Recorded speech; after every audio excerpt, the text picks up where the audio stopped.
한국인들은 하나도 믿을 게 못 되네요. 최근 외국에서 한국인들의 외모가 상당한 화제가 되고 있습니다. 특히 고령화가 지속되면서 노화에 대한 연구가 관심을 끌고 있는데요. 미국에서는 억만장자 IT 사업가가 매년 27억 원을 들여 회춘 프로젝트를 진행할 정도입니다. 하지만 독일 연구소에서 한국인들은 그런 노력 없이도 젊어 보인다며 그 원인을 분석하기 위해 선임 연구원을 파견했습니다. 그런데 그 원인을 발견하고는 학을 떼며 돌아왔다고 하는데요. 독일 연구소에서 밝힌 믿을 수 없는 이야기를 바로 들어보겠습니다. 저는 독일 유명 화장품의 피부 노화 연구팀장 안나입니다. 유럽 전역에서 피부 노화 방지 연구의 권위자로 인정받고 있어요. 그런 제겐 일만큼이나 가정도 중요합니다. 저는 12살 딸 리사를 혼자 키우는 싱글맘이에요. 6년 전 남편과 헤어진 뒤 육아와 연구를 병행하는 게 쉽지는 않았지만 연구실과 집 모두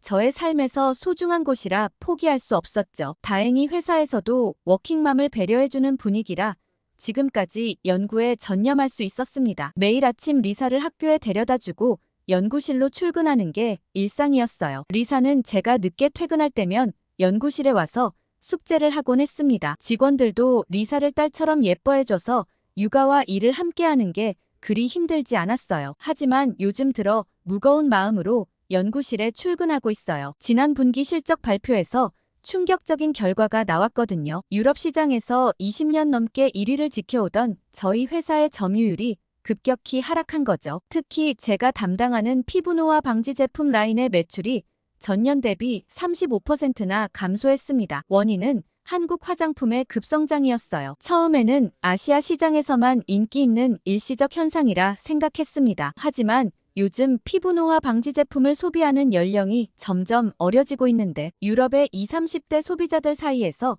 한국 화장품이 입소문을 타기 시작했어요. SNS에서는 한국 화장품의 효과를 검증하는 영상이 매일같이 올라왔죠. 특히 리사의 반응이 충격적이었습니다. 어느 날 제가 회사에서 개발 중인 신제품 샘플을 집에 가져갔는데 리사가 고개를 저었어요. 자기 친구들은 다 한국 화장품을 쓴다면서 유튜버들도 전부 한국 화장품으로 화장하는 걸 보여준다고 했죠. 게다가 엄마 회사 제품은 촌스럽다고 하더라고요. 이제는 10대들의 마음까지 한국 화장품이 사로잡은 거였습니다. 연구팀장으로서 압박감이 커졌어요. 매일 아침 경영진 회의에서 한국 화장품에 대한 이야기가 나왔습니다. 시장 조사 결과 우리 회사의 주요 고객층이었던 3, 40대 여성들마저 한국 제품으로 옮겨가고 있다는 분석이 나왔어요. 결정적으로 저희 회사의 최대 경쟁사가 한국의 화장품 기술을 도입하는데 성공했다는 소식이 들려왔습니다. 그들의 매출은 불과 6개월 만에 3배나 상승했어요. 연구소 전체가 위기감에 휩싸였죠. 연구소 전체가 위기에 빠진 다음 날 본사에서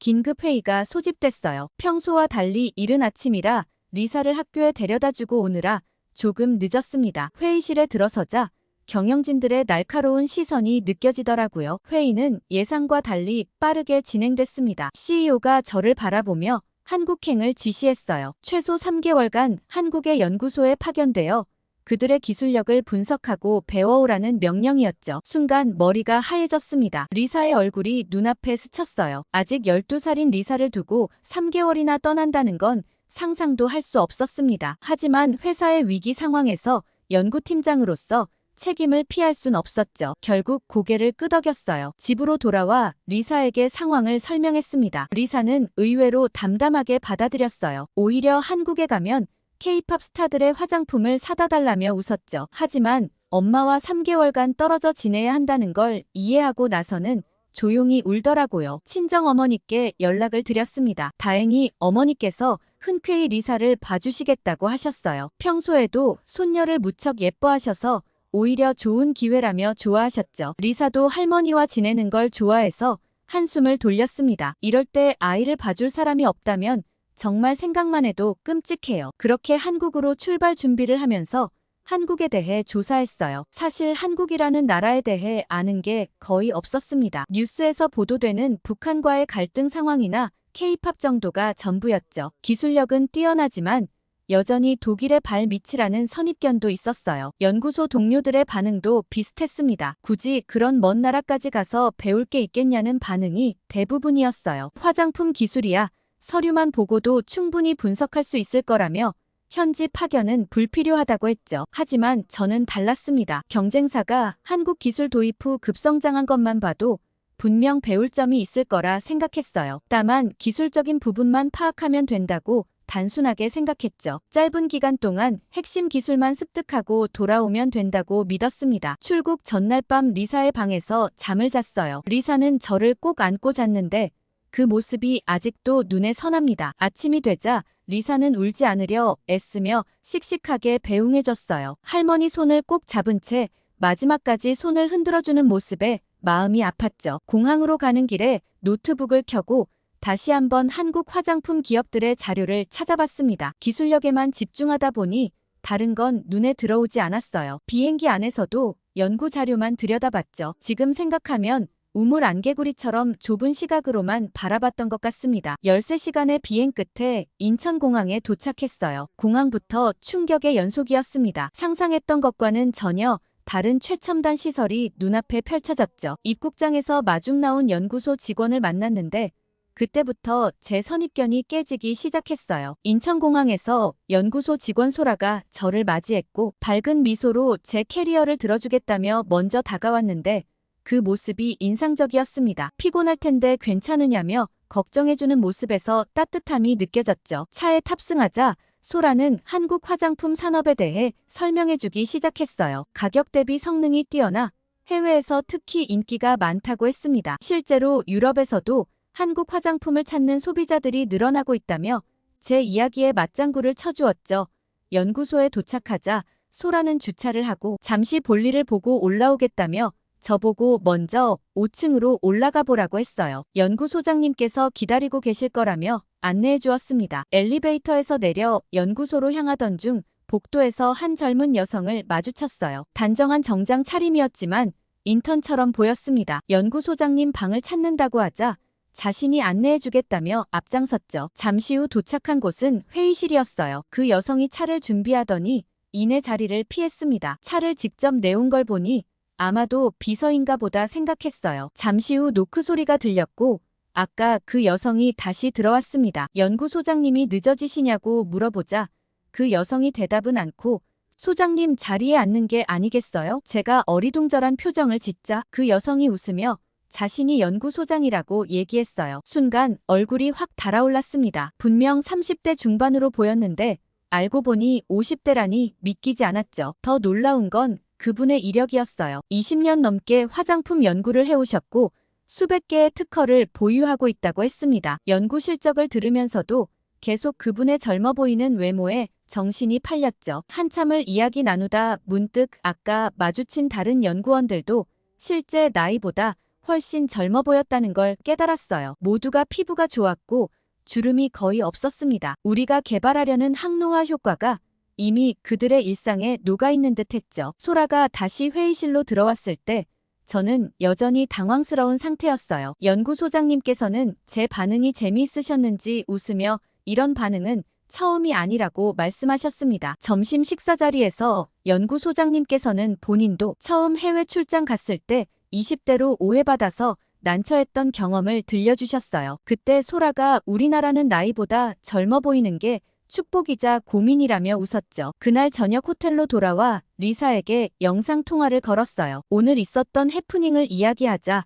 리사는 자기도 한국 연예인들이 전부 자기 친구인 줄 알았다며 깔깔 웃었습니다. 한국에서 일어나는 재밌는 일들을 많이 알려달라고 했죠. 그런데 그날 저녁 호텔에서 샤워를 하면서 이상한 점을 발견했어요. 평소 해외 출장 때마다 샤워 후 건조해지는 피부 때문에 고생했는데 이상하게 촉촉했습니다. 샤워기 필터를 살펴보니 깨끗한 상태 그대로였죠. 보통 유럽이나 다른 아시아 국가에서는 며칠만 써도 하얗게 변하거나 갈색으로 변색되는 게 일반적이었거든요. 다음날 연구소에서 이 이야기를 했더니 소라가 한국의 수질이 특별하다며 실험실로 데려갔어요. 마침 전날 채취한 각국 수질 샘플이 있었는데 미네랄 함량부터 전혀 달랐습니다. 호기심이 생겨 본격적으로 수질 검사를 시작했어요. 먼저 산도를 측정했더니 야갈칼리성이 나왔습니다. 이는 우리 피부의 산성도와 가장 비슷한 수준이었죠. 미국은 석회질이 많아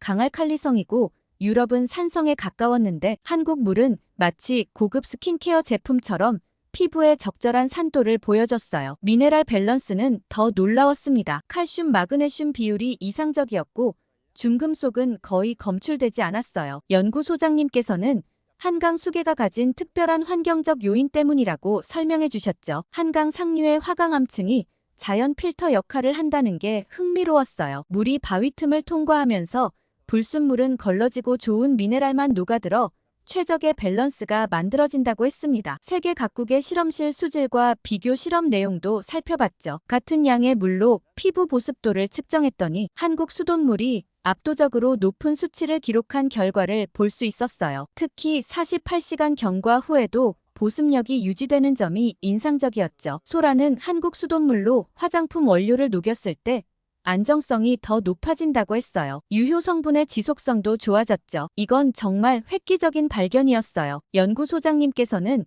한국 화장품의 성공 비결 중 하나가 바로 이 물이라고 했습니다. 좋은 원료도 중요하지만 그것을 녹이고 담는 물의 질이 제품의 효과를 좌우한다는 거였죠. 독일에서는 생각지도 못했던 새로운 관점이었습니다. 우리는 첨단 기술만 쫓다가 가장 기본적인 요소를 놓치고 있었던 거죠. 물부터 다르다면 도대체 우리가 어떻게 따라가야 하나 고민에 쌓여 있을 때 독일의 동료 연구원이 전화가 왔더라고요. 한국 생활이 너무 궁금하다며 전화했던 거였어요. 저는 방금 알게 된 사실에 대해 얘기했더니 예상대로 깜짝 놀라더라고요. 한국 여자들이 피부가 좋은 이유가 물 때문이냐며 신기해했어요. 그러면서 물부터 다르다니 아예 게임이 안 되는 싸움 아니냐고 하더라고요. 그러면서 혹시 독일에도 좋은 물이 있지 않을까 얘기했지만 아무래도 어려울 것 같다는 결론이 나왔죠. 이 발견을 계기로 저는 한국 화장품의 우수성이 단순히 제조 기술만이 아님을 깨달았어요. 자연이 준 최적의 조건을 과학적으로 활용하는 그들만의 노하우가 있었던 거죠. 수질 분석 결과를 정리하고 있을 때 소라가 다가와 오늘 저녁에 회식이 있다고 알려줬어요. 연구소 직원들과 친해질 수 있는 좋은 기회라며 꼭 참석하라고 했습니다. 독일에서도 회식은 있었지만 주로 레스토랑에서 조용히 식사하는 정도였어요. 하지만 한국의 회식은 달랐습니다. 일단 음식의 양이 어마어마했죠. 테이블 가득 음식이 차려졌는데 그게 겨우 첫 번째 코스라고 했어요. 연구소장님께서 제 옆자리에 앉으시더니 한국의 회식 문화를 설명해 주셨습니다. 함께 먹고 마시면서 서로를 이해하고 친밀감을 쌓는 시간이라고 하셨어요. 소라는 제가 술을 못 마신다고 하자 음료를 건네며 한국에서는 음료로 건배해도 된다고 알려졌죠. 식사가 거의 마무리될 때쯤 누군가 노래방에 가자고 했어요. 순간 당황했습니다. 유럽에서는 직장 동료들과 노래를 부른다는 건 상상도 못할 일이었죠. 더구나 연구소장님처럼 고위직 분이 계신데 노래방이라니 믿기지 않았어요. 하지만 모두가 자연스럽게 일어나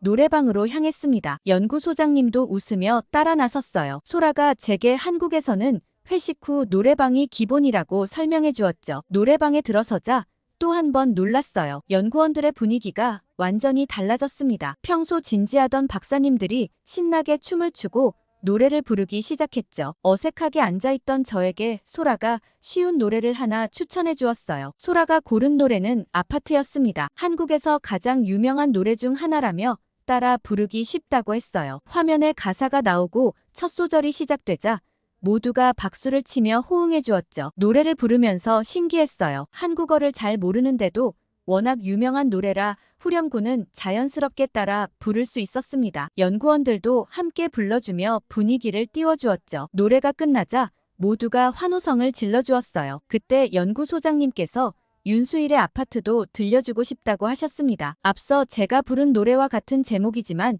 전혀 다른 곡이었어요. 잔잔한 멜로디에 깊이 있는 감성이 느껴졌죠. 이 노래는 정말 마음에 들었어요. 한국어를 몰라도 음악만으로도 감동이 전해졌습니다. 연구소장님께서는 이 노래가 한국의 급속한 도시화와 그 속에서 살아가는 사람들의 이야기를 담고 있다고 설명해 주셨어요. 노래가 끝나고 연구원들은 제게 또 다른 한국 노래들을 들려주었죠. 그중 가장 마음에 드는 노래는 오히려 요새 유행하는 블랙핑크 노래보단 옛날 노래들이더라고요. 공통점이 모두 30년은 더 된 옛날 노래들이었어요. 한국은 오래된 노래 중에 이렇게 보물 같은 곡들이 많다는 게 신기했죠. 그날 호텔로 돌아와 리사에게 오늘 있었던 일을 이야기해 주었어요. 리사는 엄마가 노래방에서 노래를 불렀다는 말에 너무 재밌었겠다며 자기도 가보고 싶었다고 했어요. 그리고 아파트 노래가 다른 노래도 있다며 리사에게 알려주고 한국 오래된 노래들에 대해서도 알려줬죠. 리사는 한국 문화라면 뭐든 관심이 많았어요. 친구들에게 한국에 있는 엄마 얘기를 하면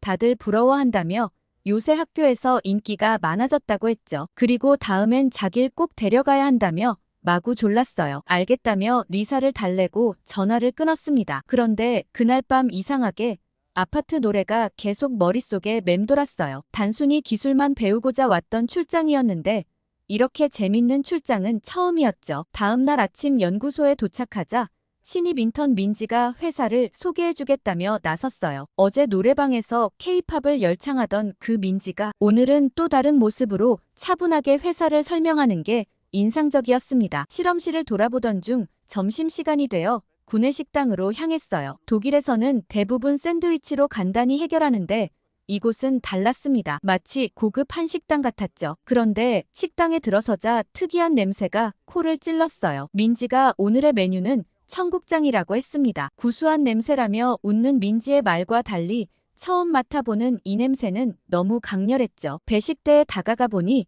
밥과 반찬이 정갈하게 놓여 있었어요. 특히 김치가 여러 종류 준비되어 있는 게 눈에 띄었습니다. 배추김치와 열무김치 그리고 깍두기까지 처음 보는 김치들이 줄지어 있었죠. 자리에 앉자 민지가 한식 먹는 법을 알려주었어요. 밥에 청국장을 비벼 먹으면 맛있다고 했죠. 조심스럽게 한 숟가락을 떠서 입에 넣었는데 순간 온몸이 굳어버렸습니다. 청국장의 강렬한 맛과 향에 그만 식은땀이 났어요. 민지는 제 반응이 재미있었는지 웃으면서 처음엔 다들 이렇다며 괜찮다고 했습니다. 옆자리의 연구원들도 자신들의 첫 청국장 경험을 이야기하며 위로해 주었죠. 그런데 신기하게도 두 번째, 세 번째 숟가락을 먹으니 조금씩 적응이 되었어요. 오히려 구수한 맛이 느껴지기 시작했습니다. 김치를 곁들여 먹으니 묘한 조화가 이루어졌죠. 식사 후 민지가 이런 발효식품들이 한국인의 피부 미용에 큰 영향을 미친다고 설명해 주었어요. 청국장의 프로바이오틱스가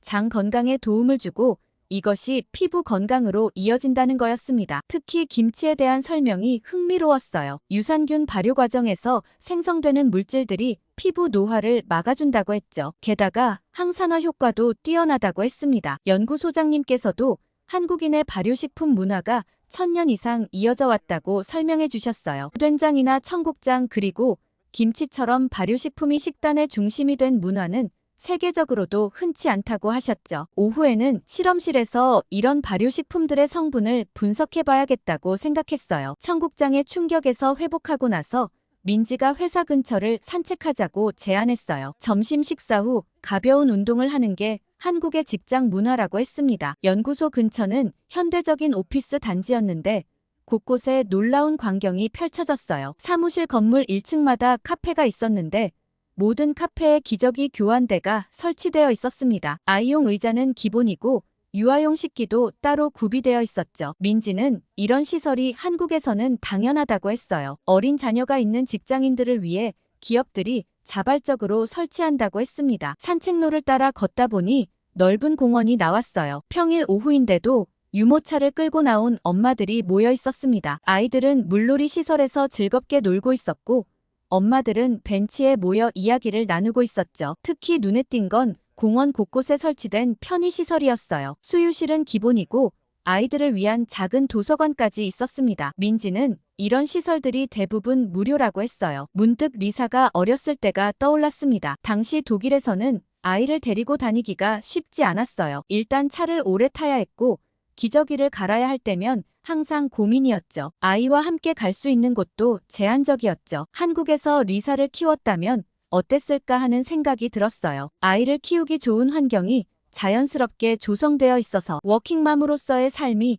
조금은 덜 힘들지 않았을까 싶었습니다. 민지는 리사의 이야기를 듣더니 그 나이대라면 K-팝 공연도 보고 한강 피크닉도 할 수 있다며 다음에 오면 할 것들을 이것저것 추천해 주었어요. 리사가 좋아하는 K-팝 아이돌의 팬사인회도 한국에서는 자주 열린다고 했죠. 그러다 연구소로 돌아오는 길에 민지가 회사 건물 한쪽을 가리켰어요. 2층에서 들리는 아이들의 웃음소리에 고개를 돌려보니 사내 어린이집이었습니다. 한국의 대부분 대기업에는 직장 어린이집이 있다고 해요. 게다가 아이를 낳으면 정부에서 출산 지원금을 주고 매달 양육수당도 받을 수 있다고 했습니다. 첫째부터 지원을 해주는데 아이가 많을수록 혜택도 커진다고 하더라고요. 한국이 심각한 저출산 문제를 겪으면서 이런 정책들이 늘어났다고 해요. 출산 휴가는 기본이고 육아휴직도 법으로 보장되어 있다고 했습니다. 남성도 육아휴직을 쓸 수 있어서 요즘은 아빠들의 참여도 늘어나고 있다고 하더라고요. 민지의 친구는 6개월 된 아기를 키우고 있는데 문화센터 비용도 회사에서 지원받는다고 했어요. 지자체마다 다르지만 영유아 교육을 위한 바우처도 제공된다고 하더라고요. 저는 문화센터라는 곳이 굉장히 궁금했어요. 그러자 민지가 근처 문화센터에 한번 가보자고 제안했습니다. 마침 점심시간이 조금 남아있어서 함께 가보기로 했죠. 문화센터는 연구소에서 5분 거리에 있었어요. 건물에 들어서자 다양한 프로그램 안내문이 눈에 들어왔습니다. 음악놀이나 미술 수업 그리고 체육활동 등 아이들을 위한 프로그램이 가득했죠. 수업을 구경하던 중 아기와 엄마가 함께하는 오감발달 교실이 눈에 띄었어요. 6개월에서 12개월 사이의 아기들이 엄마와 함께 다양한 활동을 하고 있었습니다. 독일에서는 보기 힘든 광경이었죠. 민지는 이런 프로그램들이 아이의 발달에도 좋지만 엄마들의 육아 스트레스 해소에도 도움이 된다고 했어요. 같은 또래의 아이를 키우는 엄마들이 만나 정보도 교환하고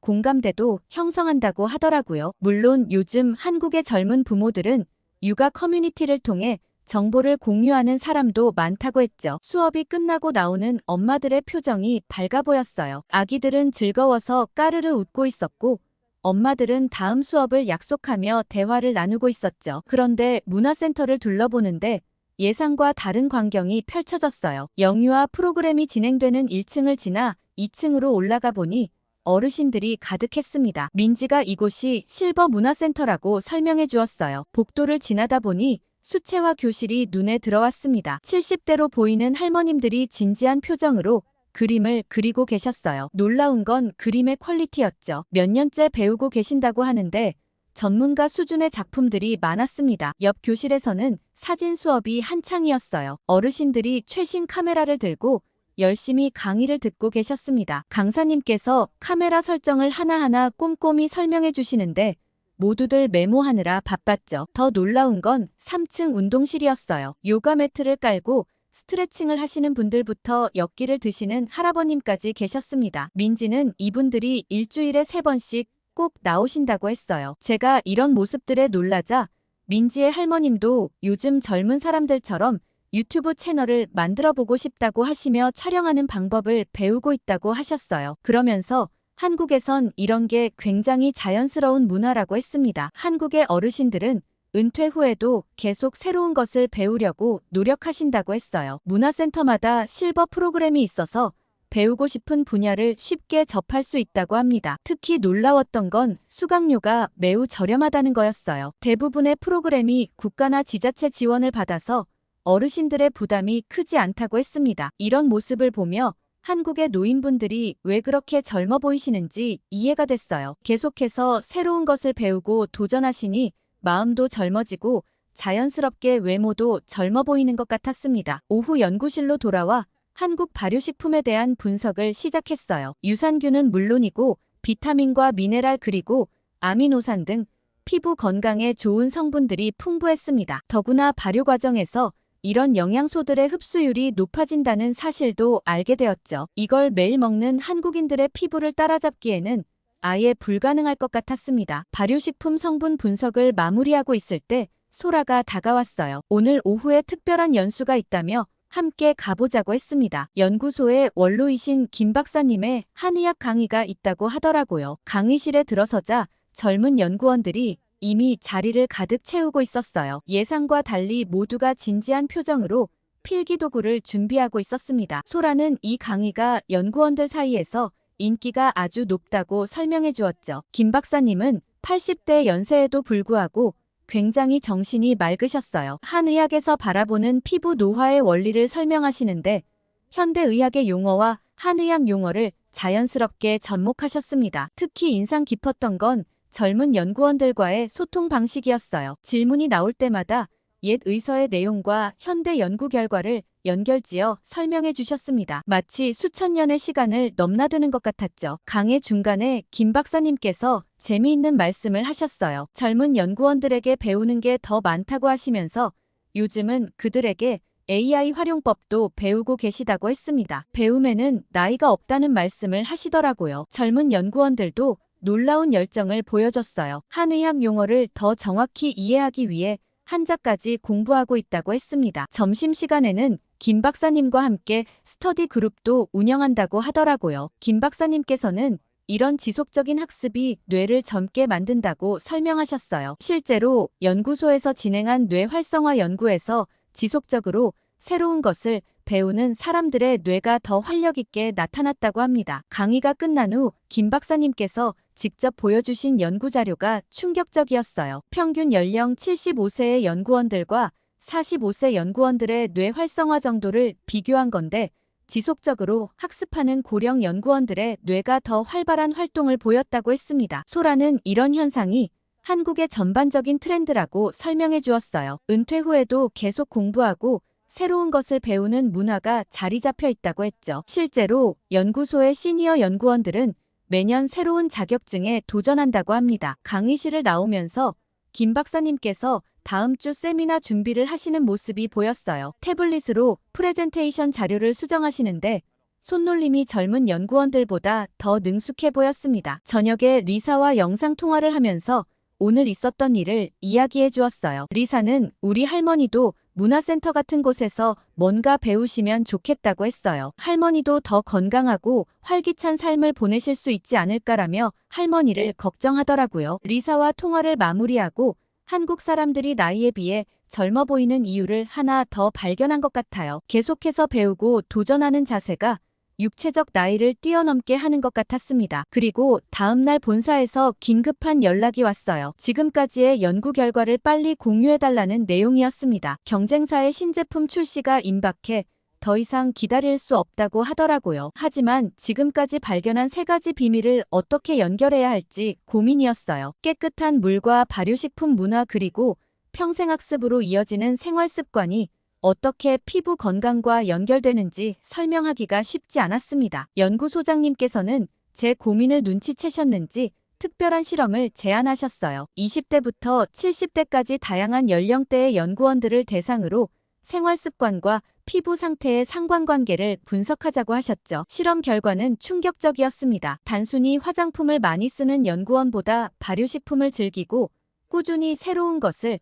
배우는 연구원들의 피부 탄력도가 훨씬 높게 나왔어요. 더 놀라운 건 수돗물로 세수하는 습관이었습니다. 비싼 화장품을 사용하더라도 생수로 세수하는 연구원들보다 수돗물을 사용하는 연구원들의 피부 결이 더 좋았어요. 미네랄 밸런스가 피부 건강에 직접적인 영향을 미친다는 게 증명된 거죠. 실험 데이터를 정리하면서 깨달았어요. 한국인들의 피부 비결은 화장품이나 관리법 같은 단편적인 것이 아니었습니다. 깨끗한 물로 세수하고 발효식품을 먹으며 늘 배움을 게을리하지 않는 생활습관이 비결이었죠. 사실 이 방법으로는 절대 좋은 제품을 만들 수 없을 거라 생각하고는 본사의 반응이 염려스러웠어요. 마지막 보고서를 작성하면서 한 가지 더 첨부했어요. 이런 생활습관의 변화 없이는 아무리 좋은 화장품을 개발해도 한계가 있을 거라는 내용이었습니다. 한참 고민 끝에 본사에 이 내용을 정리해서 보냈더니 의외의 반응이 돌아왔어요. 단순히 새로운 화장품 개발이 아닌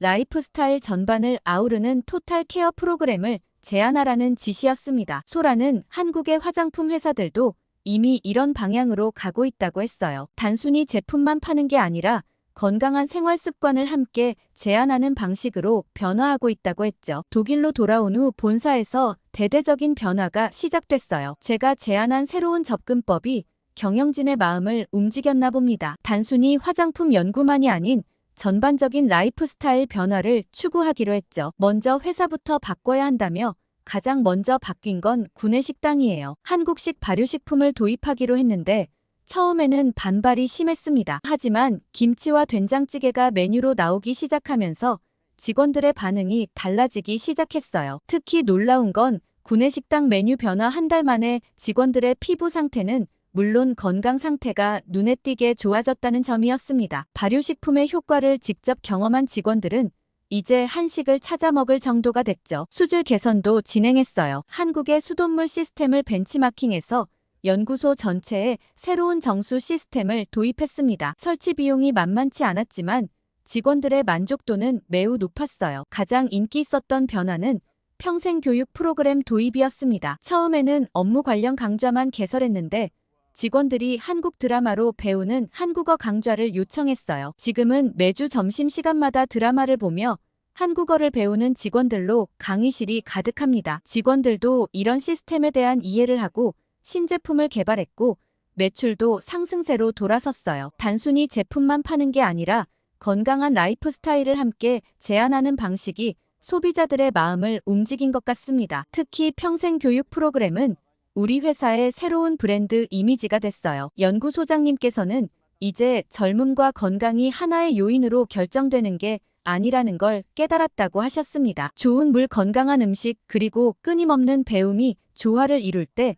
진정한 변화가 시작된다고 하셨죠. 이제는 매주 화요일마다 전 직원이 함께 한국 드라마를 보며 한국어를 배워요. 처음에는 억지로 시작한 프로그램이었는데 이제는 한국의 문화를 이해하는 소중한 시간이 됐습니다. 오늘 독일 연구소에서 도착한 사연 어떠셨어요? 외국에 나가보면 정말 외국인들의 나이가 믿기지 않는데요. 아마 그들도 한국 사람들의 나이가 믿기지 않나 봅니다. 이젠 한국의 안티에이징 시스템까지 따라하고 있는 모습이 재밌기도 한데요. 오늘 사연 어떻게 들으셨는지 댓글 많이 달아주시고 좋아요와 구독 꾹 눌러주세요. 감동 필름이었습니다.